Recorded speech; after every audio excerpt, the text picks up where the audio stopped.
Cause it's all about the Benjamins, baby. Yeah, there is an opportunity available for the WWE to follow up what we just got over the weekend. War games. Many people were calling it snore games. Shout out to Bobby Monsoon. Many people were not happy. Aside from the people that paid an arm and a leg to get in the building. Maybe they enjoyed it.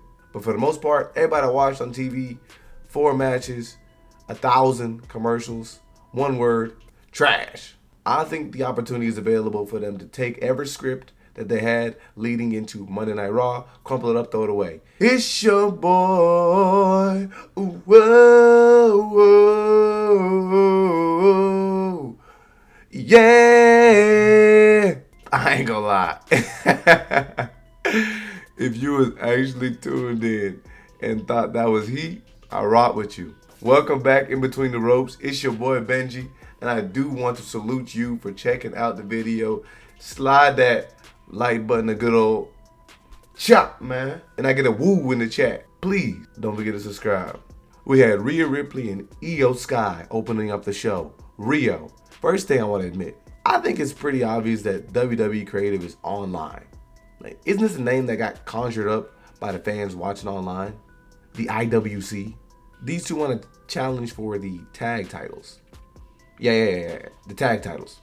These two women spent the majority of this year fighting over the Women's Championship, a title that was so prestigious. Io Sky was backstage crying because she had been awarded with the opportunity and trusted with the championship. They fought so much that they had developed a mutual trust, a trust to the point that they were willing to open up this show as Monday Night Raw. But a few months ago, that respect and trust was one where Rhea Ripley just barged away into a championship match to try and get back the title that she shouldn't have lost because she shouldn't have had a match against Io Sky. I don't understand, like, bro, I don't get how y'all treat Roman Reigns the way y'all do when the majority of the stars on this show just show up whenever they want to. They get the pop and then leave. I've mentioned to y'all in previous rants that Rhea Ripley probably has the best jobs in WWE. She gets paid an exorbitant amount of money, shows up, and maybe over a month's time collects 5 minutes of TV time. Maybe. But y'all love to talk about Roman Reigns, who has cancer, by the way, taking time off. This is supposedly Rhea Ripley's revenge for what the Kabuki Warriors did to Io Sky. I know a lot of y'all are fans of Rhea Ripley, and I think that the potential is there for her to be exceptionally good. While she's really good in the ring, I don't get what y'all see when she gets on the mic. She has nothing to offer me. But we see Alexa Bliss and Charlotte Flair showing up. And I will tell you one thing.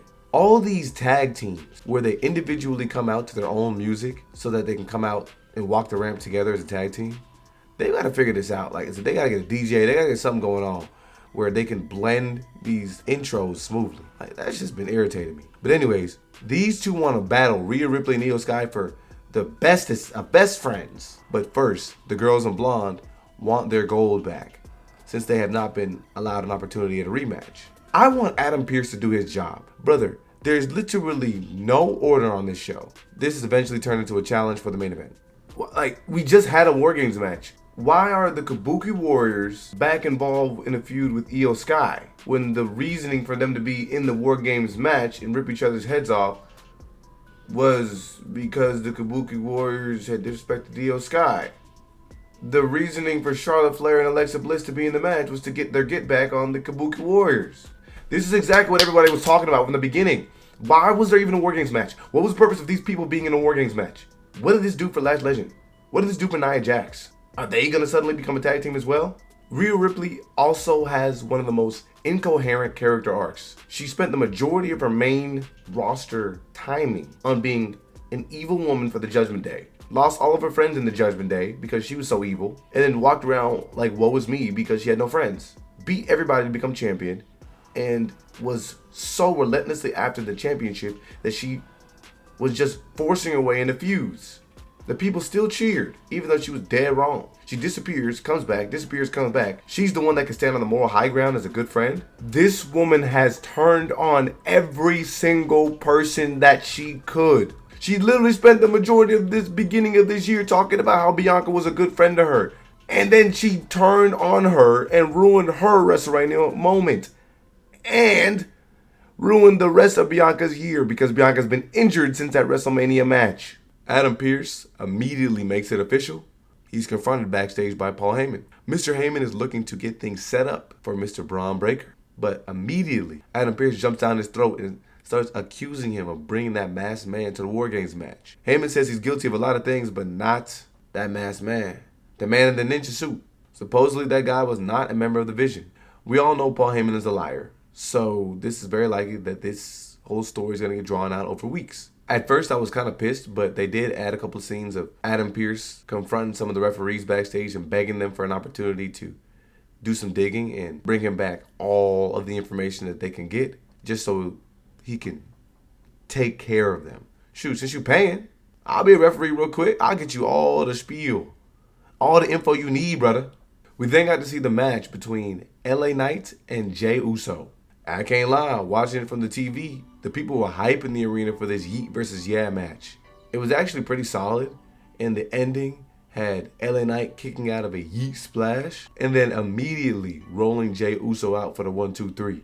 At first, I didn't really like it because I thought this match was just way too hyped for that underwhelming finish. But then I thought about it, and I mean, it was really quickly done, and it caught me off guard. The camera ended up lingering on Jey Uso after the match, and even though most of us were just excited to see LA Knight get a W, we know that this is probably not going to end out well for him. We saw Jey Uso just leave the ring and just destroy everything in his wake. Dude was literally out there throwing a temper tantrum. Funny enough is he's probably just going to show up next week and just do the Yeet thing, and everybody's going to act like this didn't happen. For some strange reason, this match kind of just came and went. AJ Styles and Dragon Lee, the new AJ Lee, matched up against the New Day. I literally forgot that these guys had scheduled this match last week, and I thought that this was the perfect time for a bathroom break. But man, these dudes was hooping. They went through it, bro. They showed off the tag team chemistry. Obviously, there's plenty of aerial artists, a lot of guys that can take bumps and deliver dope moves. But the spot to finish this match was insane. They bounced Kofi off the top rope via suplex. He then ate a drop kick on the back of the head from Dragon Lee, went flying, and then immediately was caught by AJ Styles. Kofi was in perfect position for the Styles Clash. And you already know, that was a 1-2-3. Side note, who would have thought that if you give the New Day matches, they can cook? Very solid match. AJ Lee went backstage in order to address Adam Pearce and say that they were willing to be fighting champions, which is refreshing. Because majority of this year, actually, literally this entire year up until this point, there's probably been how many title defenses? From 3 different teams. I would guess, though, that the problem with AJ Lee is that they don't really have a storyline. They literally won the titles and disappeared, and then just popped back up on Raw. The New Day had one of the greatest heel turns of all time. They barely wrestle on TV. There was a promo later in the night where the New Day pointed out something that made even more sense. AJ Lee, like I mentioned, wants to be fighting champions. Do any of us understand why we should care about Dragon Lee? Do many people even understand who Dragon Lee is and what his goals are? Is he just happy to be alongside AJ Styles? Why are these guys teaming up? This could be something where Dragon Lee's like, man, I used to love watching AJ Styles. Because if I'm not mistaken, Dragon Lee's one of the youngest people on the roster. AJ Styles could be like, look, man, I'm trying to give this young guy some tips. I'm trying to allow him to learn what it's like to be a superstar. Nah, they just go backstage and ask for a match with the War Raiders, who, the New Day pointed out, have not been on TV in months. This is going to be like the U.S. Championship Challenge, where they're just going to be challenging everybody, which is cool because we're going to get good matches, but it's bad because nothing develops here. The argument I can make is that it's at least a step forward from what we got with the Judgment Day and the New Day and everybody else holding these titles hostage. There was a scene backstage that just continued to expand upon the fact that Jey Uso was upset. I feel like we've seen that before, but what I think is important here is that he's not just upset. Kathy Kelly wanted to talk to him, and he wasn't just dejected or disappointed like we've seen in the past. He was actually angry. And I guess that's a different Jey than the guy that we saw that lost the World Heavyweight Championship and lost the Intercontinental Championship and was disappointed in himself. He's just straight up angry. Talking about weird stuff like the titles only look good around Roman's shoulders. I mean, I get what he was trying to say and what he was trying to allude to, but I don't know. That kind of made me lose faith in this whole character build. Paul Heyman came out and glazed all of the members that fought for Team Vision at War Games. And they announced that on January 5th, Bron Breakker will be challenging CM Punk for the World Heavyweight Championship.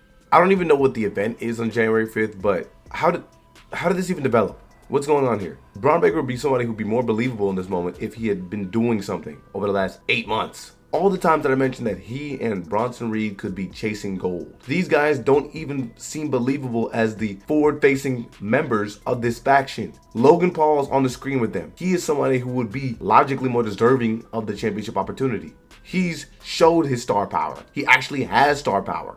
He is somebody who can control social media narratives. He had the majority of the internet wrestling community talking because he had wrote words on his palm. And is a better wrestler. And is better on the mic. And is more entertaining, and has won more matches, and held the titles longer. What has Bron Breakker developed since he lost his Intercontinental Championship? He's literally been one of those security guards, but a bad version. An evil security guard. And I'm talking about the security guards that break up the fights. One of those guys. Bron Breakker got the mic, and I ain't gonna lie to you. He cut a pretty solid promo. He thought facing CM Punk was going to be a different experience. I mean, obviously, going against a legend is a daunting task. He realized something when he was able to face off against CM Punk. That CM Punk ain't nothing but an old biatch. He said a couple things like CM Punk not being the man of his household or the biggest star in his household. But what I liked was that he remembered a moment last year where Punk casually told him that in the big leagues, he would have to learn how to cut promos. Now, if y'all believe that Bron Breakker is going to beat CM Punk, let me know in the chat. Solo and Gunther fought, and this was really just a match to see who was better. I mean, we had Tala Tonga, the tallest Tonga, ringside with his face paint on and ready.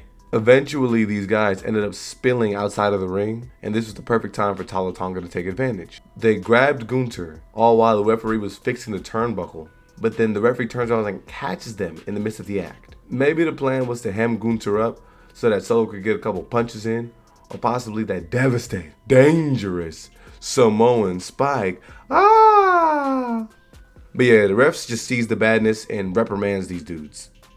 Like, normally the refs would see this and then call the match or eject people, but he just yelled at Tala Tonga. Gunther slid into the ring, shrugged, as this was the time for him to hit Solo with a nut shot, and then hit with a powerbomb and pinned him. I don't understand how he has like 10,000 people following him, yet these guys are not actually helpful in allowing him to win matches. Why does he come out with one guy? Why can't he come out with all of his MFTs? How he had the numbers advantage and lose, and Gunther's the bad guy. And then SIKOA gets kicked in the family jewels, but he's also not a good guy. And once LNI slid into the ring to stare down Gunther, it made me think, you would have no idea why these guys are taking this match so seriously. It would have been awesome if there were actually backstage segments or promos that added to the allure of the prize, which is the battle versus Cena. You would think this match was just called the John Cena tournament in order to honor the dude. We got a video montage, which I mistook for a commercial, of MAXXINE training with Natty. She's ready to show the world that she's going to be a fighting champion. Right after that, we saw Ivy Nile, her former tag team partner, show up and challenge MAXXINE because MAXXINE has never beaten Ivy Nile, but I would argue that 99.9% of the locker room could say the same thing. We're probably not going to get MAXXINE matches, but like once a month, if that. I also forgot to mention, there was an early segment in the show in which the Judgment Day came out and wanted everybody to clap for Dominic Mysterio. This segment was a long crock of filler. Honestly, when Liv Morgan is there, the women's division is literally a trillion times better because she's so versatile. She did a face-off on one night with Stephanie Vaquer, cut a promo, and of course we got to hear that laugh. There was a random segment backstage though where Logan Paul is talking to Rey Mysterio, who's getting interviewed about fighting Finn Balor next week. Why is Rey Mysterio fighting the Judgment Day members? Is this supposed to be so he could eventually get a chance at Dom? Logan Paul shows up and calls him a deadbeat. He also mentions that the Intercontinental Championship is being held by a member of the Vision. I thought Dom was in the Judgment Day. I don't know what the heck Logan Paul was talking about there.